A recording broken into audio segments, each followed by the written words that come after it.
Let's move on to main topic number 3. And our third main topic today comes to us from Sean Bailey, who writes, after a month of release, Godzilla King of the Monsters finally crawled past 2 times its budget, which is not enough, ladies and gentlemen. I can't help thinking this particular movie was hamstrung by its marketing campaign. It seems like excitement and awareness for the movie was highest almost a year ago when the first excellent trailer came out.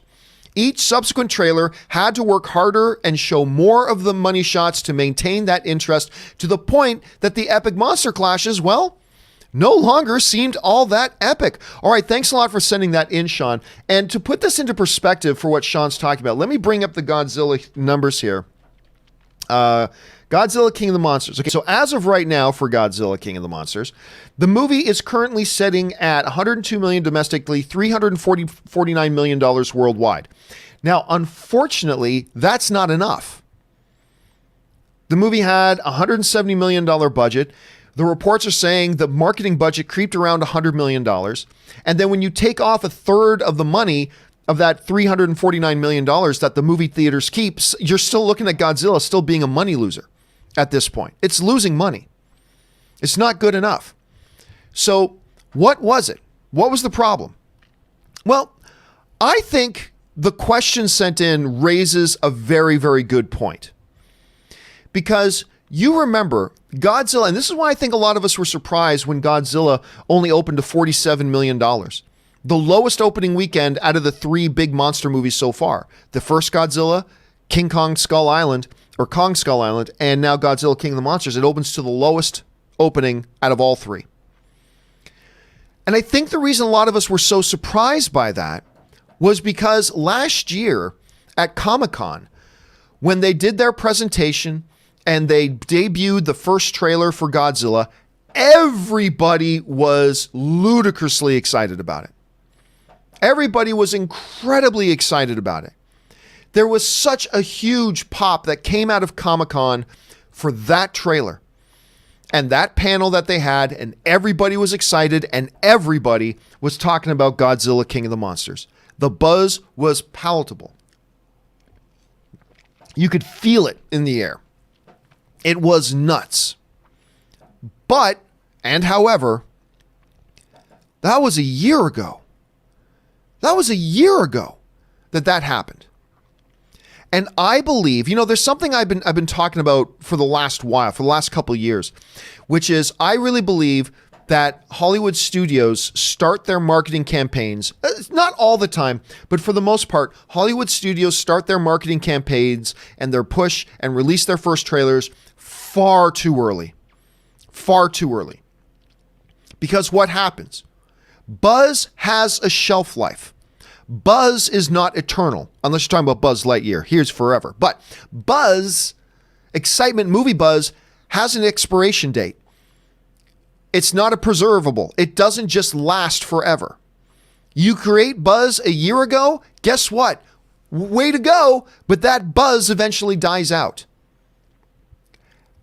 And so what do? You put out trailer after trailer after trailer to try to maintain that momentum, to try to maintain that buzz until the thing comes out, until finally you get to a point where it's 3 months or 2 months before the movie comes out. You've already put out several big significant spots over the course of a year, and now people are just starting to get over it.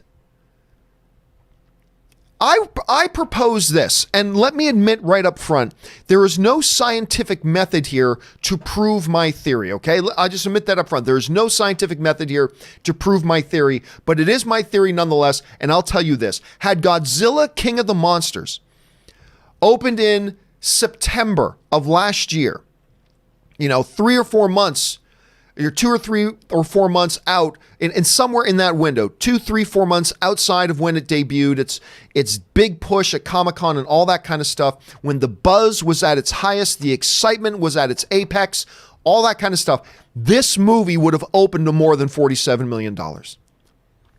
Again, I confess, I can't prove that. So it's a theory. It's a theory. But it's a theory I really believe in.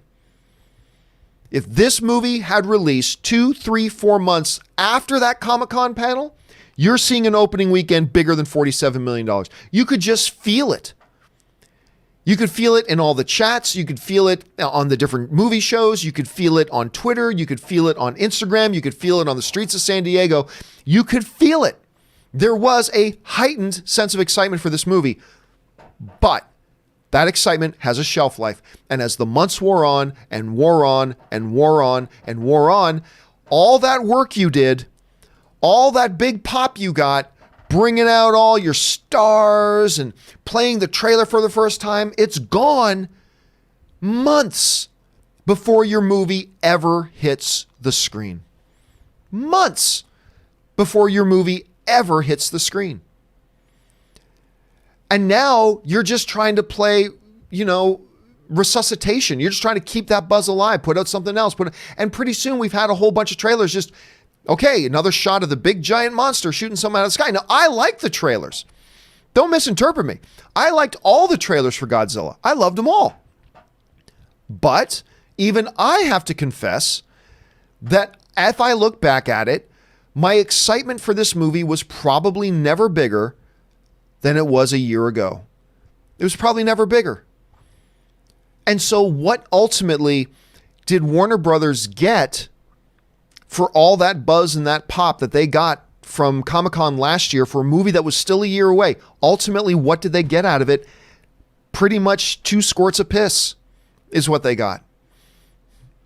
And it just kind of dissipated and dissipated. It's like, really, that movie's not out yet? It still hasn't come out yet?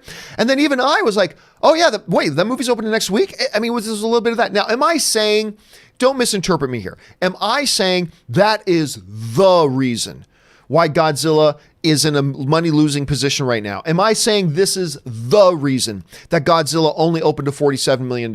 Am I saying this is the reason that Godzilla had the lowest box office performance, particularly in its opening, than any of the other giant monster movies that they had in their franchise already? Am I saying it's the exclusive reason? Absolutely not. No. No, I'm not. But I also believe it is a factor that needs to be taken into consideration. And why I believe studios need to start shortening their marketing windows. I'm not saying don't put out your first trailer until it's 6 weeks before release. I'm not saying that. But I'm just saying this whole thing about putting big buzz, big presentation, big first trailer like a year, 11 months before your movie comes out. It's just not an effective and efficient use of your marketing strategy, I don't think. But I don't know, maybe I'm completely wrong about that. What do you guys think about that? What do you think about my theory that had this movie opened like last year, closer to when the initial buzz was out there, that I think this movie would have done better? Maybe you think I'm crazy. Maybe you think it would have done worse, and you have some really solid reasons for it. I want to hear what you guys have to think about that. Jump down to the comment section below and let me know your thoughts. All right. With that